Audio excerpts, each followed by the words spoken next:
সুপ্রিয় সপ্তম শ্রেণীর শিক্ষার্থীবৃন্দ, আসসালামু আলাইকুম। এবিসি স্কুলের পক্ষ থেকে আপনাদের সবাইকে স্বাগতম। আজকের এই ক্লাসে আমি আলোচনা করতে যাচ্ছি সপ্তম শ্রেণীর English for today unit 4 listen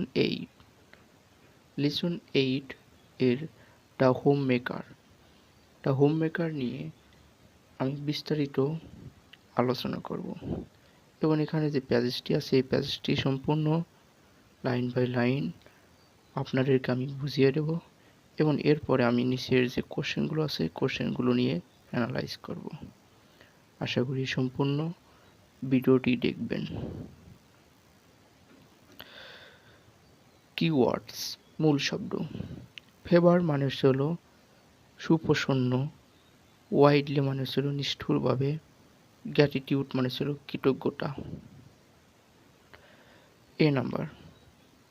Read and try to find out why Nazma and Joinul are quarreling. পড়ো এবং অনুসন্ধান করার চেষ্টা করো কেন নাজমা এবং জয়নুল ঝগড়া করতেছে। কোয়ারেলিং মানে ঝগড়া করা, আর কোয়ালিং মানে ঝগড়া করতেছে। কেন নাজমা এবং জয়নুল ঝগড়া করতেছে তা খুঁজে বের করার চেষ্টা করো এবং গল্পটি সুন্দর করে পড়ো। তো আমি এখন এই গল্পটি আপনাদেরকে পড়ে লাইন বাই লাইন বোঝানোর চেষ্টা করব। One day, Joinul looked for work in his village and in the next village. Zainul একদিন তার গ্রাম এবং পাশের গ্রামে কাজের অনুসন্ধানে বের হয়। But his luck did not favor him. কিন্তু তার ভাগ্য তার সুপ্রসন্ন ছিল না। He was angry with everybody. সে রাগী হয়েছিল এবং সবার সাথে রেগে উঠেছিল। When he was back home, যখন সে বাড়িতে ফিরে আসে, Nazma failed to serve his meal. His meal বলতে তার খাবার, আর সার্ভ বলতে বোঝানো হয় পরিবেশন করা। তো নাজমা তার খাবার পরিবেশন করতে ব্যর্থ হয়েছিল। That made him shout at Nazma. তখনই সে নাজমার প্রতি চিৎকার করে ওঠে। I had a severe headache and a fever, said Nazma. Nazma বলেছিল যে আমার প্রচণ্ড মাথা ব্যথা এবং জ্বর হয়েছে। Zainul was trembling with angry.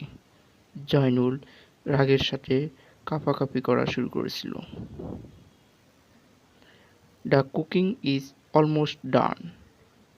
Wash your hand and feet. Cooking মানে রান্না, অলমোস্ট মানে ইতিমধ্যেই, রান্না ইতিমধ্যেই সম্পূর্ণ হয়েছে, তোমার হাত এবং পা ওয়াশ করো মানে ধুয়ে আসো। I will bring the food soon. আমি দ্রুতই খাবার আনি। শি সেইড, সে বলল। Soon it will take age. Zainul shouted widely. Zainul নিষ্ঠুরভাবে চিৎকার করে উঠে বলল, তোমার এত সময় লাগে? Next, what do you do the whole day at home? সারাদিন তুমি বাড়িতে কি করো? I work and earn money to run the family. আমি কাজ করি এবং অর্থ উপার্জন করি পরিবার পরিচালনা করার জন্য। You can not even cook my meals in time. তুমি যথাসময় আমাকে খাবার দিতে পারো না। অন টাইম মানে যথাসময় বোঝানো হয়েছে। I don't earn money. আমি অর্থ উপার্জন করি না। But I also run the family. কিন্তু আমি পরিবার পরিচালনা করি। I do all the work at home.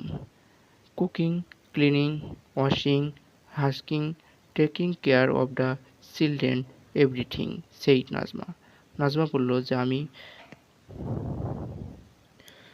আমি বাড়ির সকল কাজ করি, যেমন রান্না করা, পরিষ্কার করা, ধৌত করা, চাউল থেকে তুষ বের করা এবং সন্তানদেরকে যত্ন নেওয়া, সব কিছুই।